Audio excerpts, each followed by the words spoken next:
Our contestants are facing the finale of the show. Let's see how things play out. So far, the main character, Jerry Lundergaard, has hired two hitmen, Carl and Gayer, to kidnap his wife so he can get the ransom money. He doesn't even talk to me. Doesn't follow our plan wherever he goes, and I'm getting pretty sick of him, to be honest. Would it kill you to say something? I did. No. First thing you've said in the last 4 hours. All he wants is money. The whole reason this mission happens is because that freaking idiot keeps killing everybody. My debt's not getting any smaller, but what am I supposed to do? This is my only chance at redemption. I'll do anything possible to get this money, even if it's illegal. Do you mind if I sit down? It's this vehicle I was asking you about yesterday. I was just wondering... Like I told you, we haven't had any vehicles gone missing. The crime I've been investigating, it seems like those cars are actually linked to your dealer plates, so I'd like you to do a lock check right now. I would know, ma'am. I'm the executive sales manager.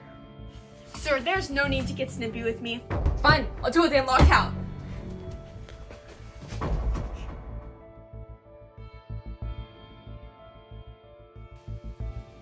Okay, 40 for you, 40 for me. I'm taking the car. We split that. Whoever gets the car pays the other for half. Fuck, dude, I split a car! Dude, I freaking picked up the money, I freaking get the car! I could freaking shot!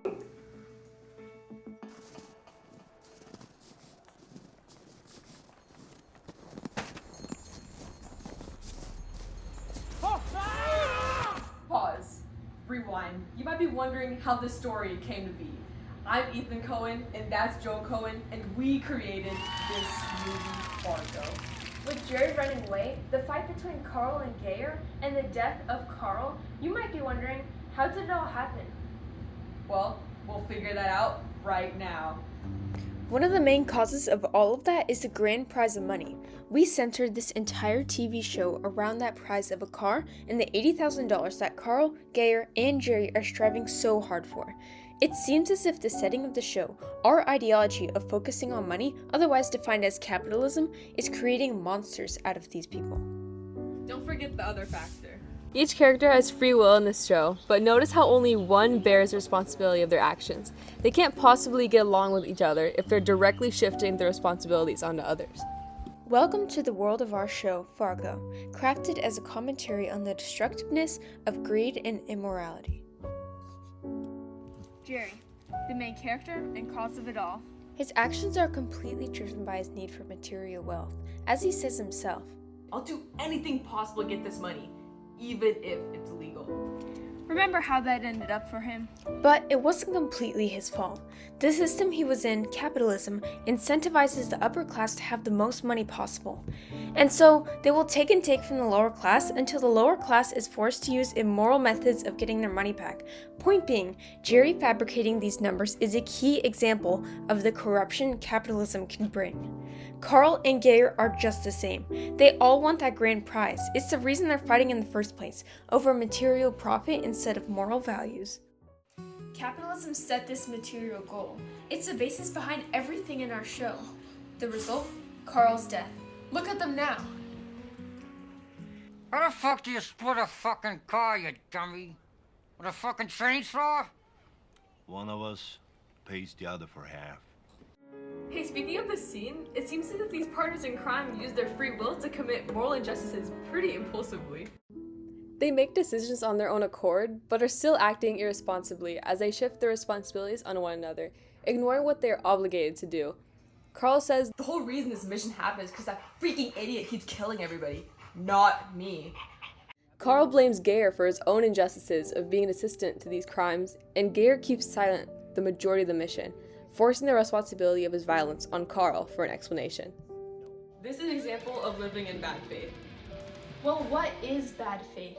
It's when somebody fails to recognize their own freedom and doesn't take responsibility for their actions. This is precisely what the two do, placing responsibility on each other. We specifically used red and white numerous times throughout the film to showcase the contrast of living morally and committing atrocities. For example, there's a scene where Gayer's driving by and he shoots two innocent people who are trying to disrupt his plan. This use of color truly emphasizes how harmful acting impulsively, ignoring the consequences of taking others' lives really are. So we can correlate bad faith with living a life full of violence and disruption? Yes, in fact, this is exactly what we were aiming to show when directing this scene. We use characters like Jerry, Carl, and Gary to express these themes of violence and destruction from wealth quite often in our reality TV show. I think you forgot someone different from the rest. Marge.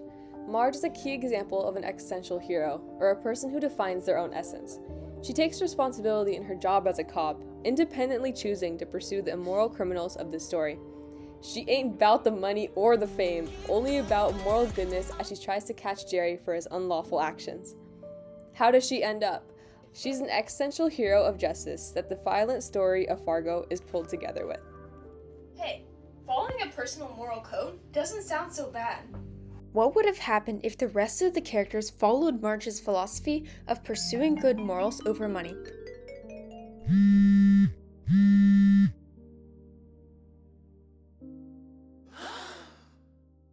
He's not picking up any of my calls. It says that he blocked you. What? You know what? Maybe we should just ditch the whole hitman thing. You know, I've always loved to become an accountant. Yeah, and maybe I can become a trucker or something. What do they both do? Resist material wealth. In capitalism, materialism or a focus on gaining as much money as possible is the key incentive of this ideology, and following it would lead to chaos and disaster as shown in our reality TV show. We didn't make Fargo like this because we wanted a reality TV show that really demonstrates how humans must restrain themselves from their inner desire to be selfish and regulate their own choices.